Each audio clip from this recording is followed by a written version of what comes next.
using, making, and demonstrating some things that can be done with collage paper that aren't collage in this session of 100 Days of Mixed Media Fun. Check out what I liked and didn't so much.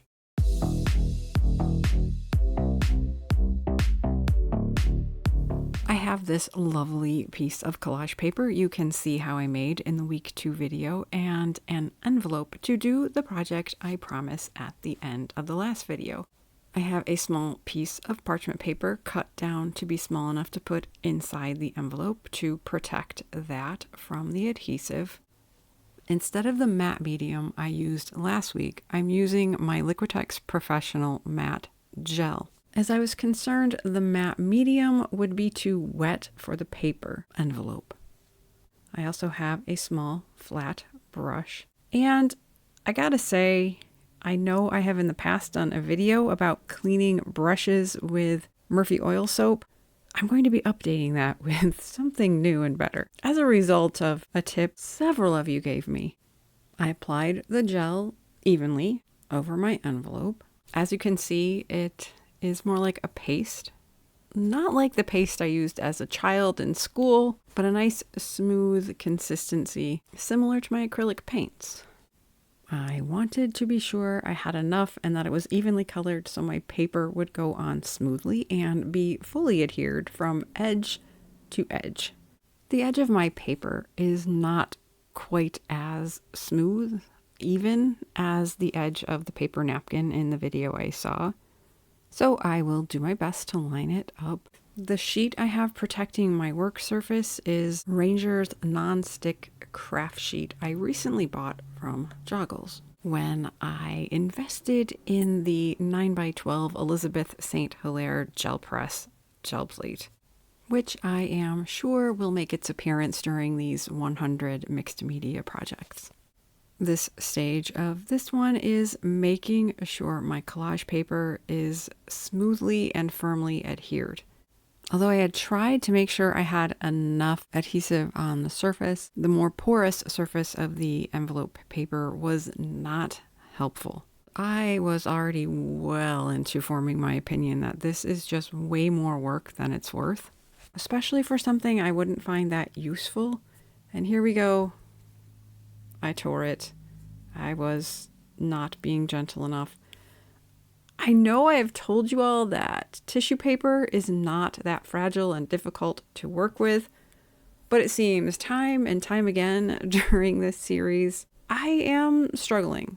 I decided to try to take off the paper and shift it, but parts of it were well enough adhered that that was not a viable option. You can, up to a point, spread the tissue paper back into where it came from, but I didn't have enough of the original piece undamaged and attached. And I decided that if I wanted to attempt a patch, the matte medium would be preferable to the gel. I had to add a second piece and add more adhesive to my corners. All in all, so far, not finding this satisfying. My patch looks kind of like a butterfly or something.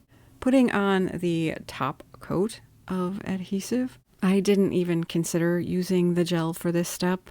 I probably would have ended up with more holes as the paintbrush would have dragged more. I did grab a second brush, as you may see, and this one was softer, as it turned out, than my white brush.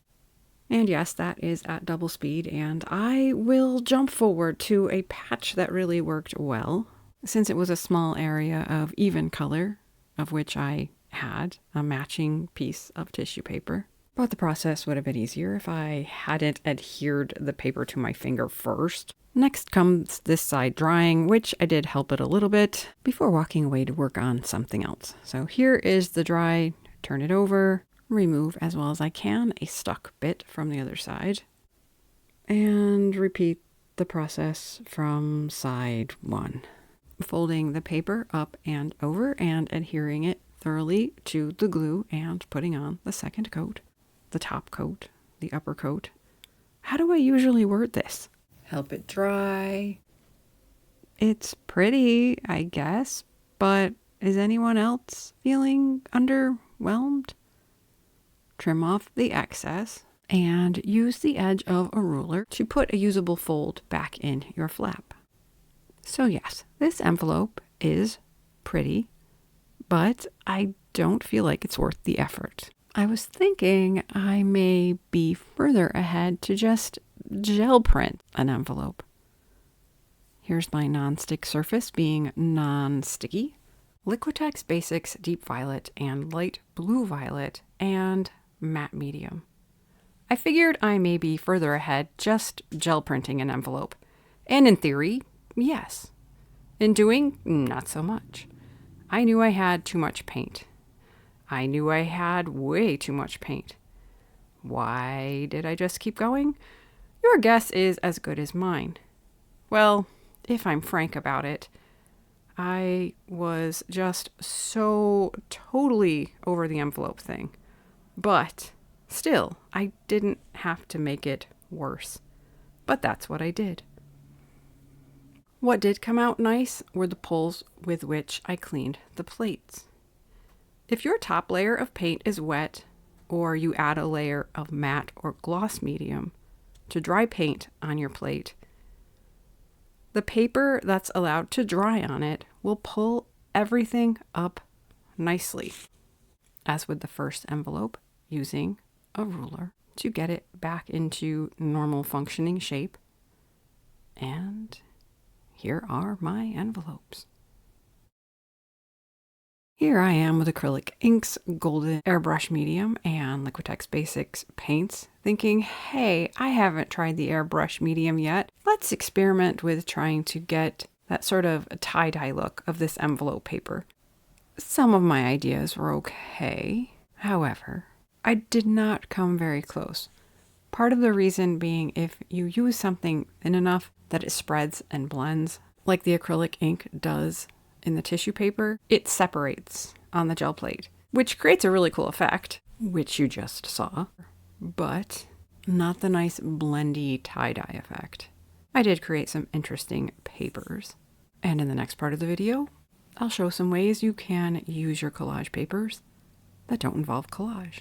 Again, back to the art paper, creative paper, painted paper, and gel prints. I hope you have enjoyed this flash look at my experimentation this week. And now onward. After, I remember to say the colors of Liquitex Basics acrylic paint I'm using are Prussian blue, deep violet, and silver. Now I have even more papers, and I wanted the rest of this video to be about different ways to use them, along with our envelopes. I was thinking that one thing I could demonstrate is how we can use white paint and brayer to tone back something that turns out darker or harsher than we like. And I was also thinking about using the gel plate to work with positive and negative space, but I haven't felt like getting out the paint, but that's okay. We don't have to use paint to use our collage papers. And we don't have to collage. As I often say, they're not just collage papers, they're also art papers, creative papers. And here's one way I use mine.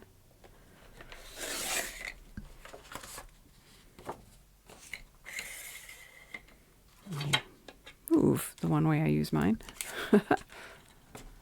I cut some of mine into squares.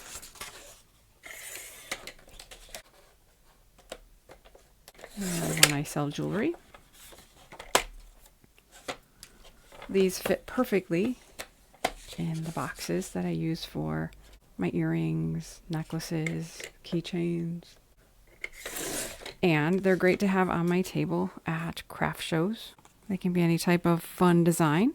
And on the back, I put one of my basic contact stickers. And they fit right in my business card holder, and customers could always choose to use them in their own art. You don't have to need business cards to use our creative paper for a card.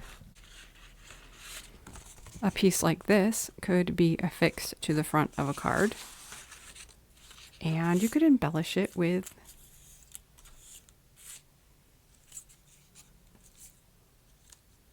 things things like these. These are collage fodder flowers I made as part of my 100 collage papers last year.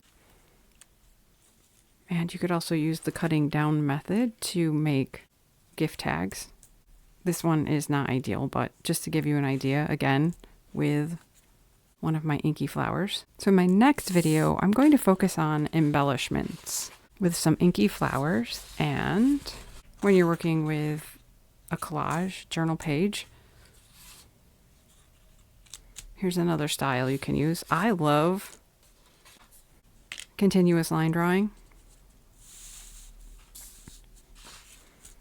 And how much fun are these? You can also cut your papers down into bookmark size, either leaving them the design they are or embellishing them or customizing them in some other way. With paint, more gel printing, you can use these as a base layer for further gel printing. So the next video, we'll work on some embellishments. Ones we can use like stickers, using stencils, and deco foil for some shine. As I said, I don't think I will use collage paper on an envelope again, though I do like this look. And I can't create this look on the gel plate. As I showed, you can definitely gel print an envelope.